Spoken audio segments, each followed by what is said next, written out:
Welcome to the 2017-2018 NBA preview. My name is Josh, your enviers. Today we are covering the 29th ranked team, the Atlanta Hawks. I forgot to mention this in my last video though. This NBA preview is solely based on the regular season's win-loss record. So last season the Atlanta Hawks had a 43-39 win record. This season I have them being one of the worst teams in the league and being nowhere close to a 43 win team. They had a lot going for them last year. Dennis Schroeder was now the starting point guard for the Atlanta Hawks. And personally, I'm not a fan of Dennis Schroeder after watching him play last year. I kind of believed the hype, but then after watching him play and realizing that he's not this German Rajon Rondo clone that was going to take the league by storm and, you know, dish out some amazing assists, he did not do that. He's a scoring point guard. He wants to shoot the basketball. And he's okay at it. He's not the best, but he still wants to do it anyways. And my hype level for Dennis Schroeder was like this high to like this low. My hype meter wasn't that high, but the last season it wasn't fun having Dennis Schroeder on your fantasy basketball team. A lot of turnovers, efficiency wasn't that great, and now this season he's going to be needing to shoot the basketball more, considering he's the only player with some level of, you know, talent left on their team. They're going to need him to play at a high level, and if they even want to become close to making playoffs. I mean, mind you, they do have a good coach in Coach Bud, but how much can coaching save an organization? You know, this organization seems like they want to rebuild. They want to tank. They traded away Dwight Howard. They let Paul Millsap walk. This team is in a position to be a very, very bad team. But we've seen this before where teams lose a star player. Miami Heat, they lost Dwayne Wade last year. Nobody expected them to even be close to making playoffs. At least I didn't. And then they went on to win a 41 games and just almost made playoffs as the 8th seed. So that's the recap of last season. Let's move on to the offseason moves that made them one of the worst teams in this league, in my opinion. This is how they became the worst team. They lost their first and second best player in Paul Millsap and Dwight Howard for essentially nothing. I know a lot of people like to kill Dwight Howard, saying he's washed up. He's not the same Dwight Howard back in the Orlando Magic days. He's trash. But he's actually quite solid. In some sense, he's reliable, considering you know kind of what you're getting with Dwight Howard.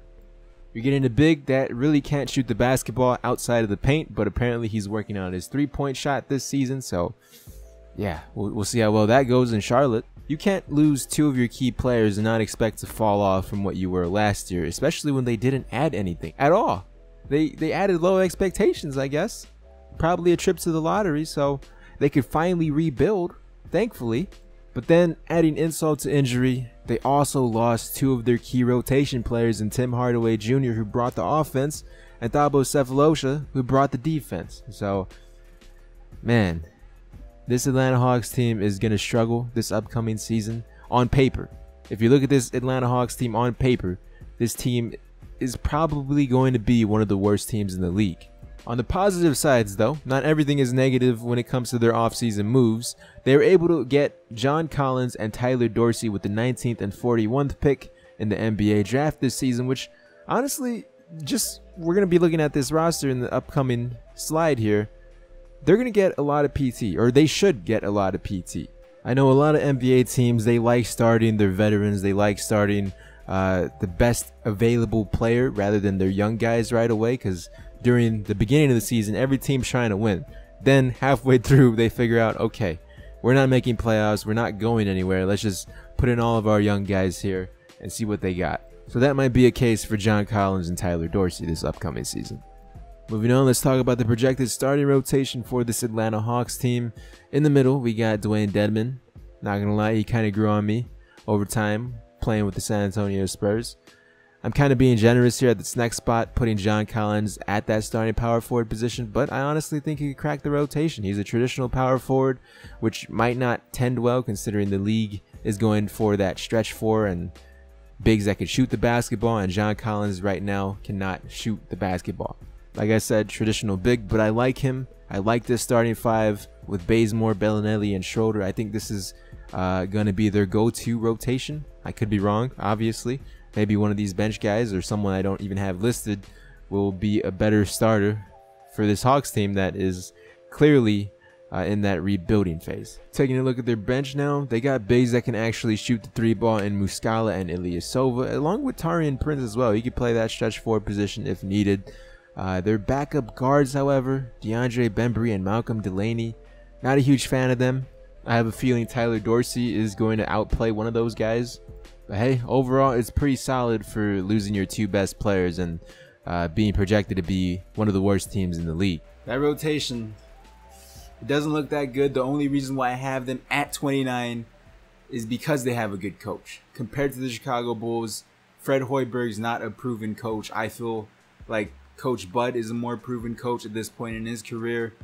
This is the Spurs of the Eastern Conference. Not looking like the Spurs of the Eastern Conference anymore, but we'll see what happens. So the big question here is, will this Atlanta Hawks team play for the future, or will they try their absolute best to keep that playoff streak alive? They haven't missed playoffs since 2007, so it's been over 10 years now. I'd hope they play for the future. I mean, they traded away Dwight Howard for Miles Plumlee and Marco Bellinelli.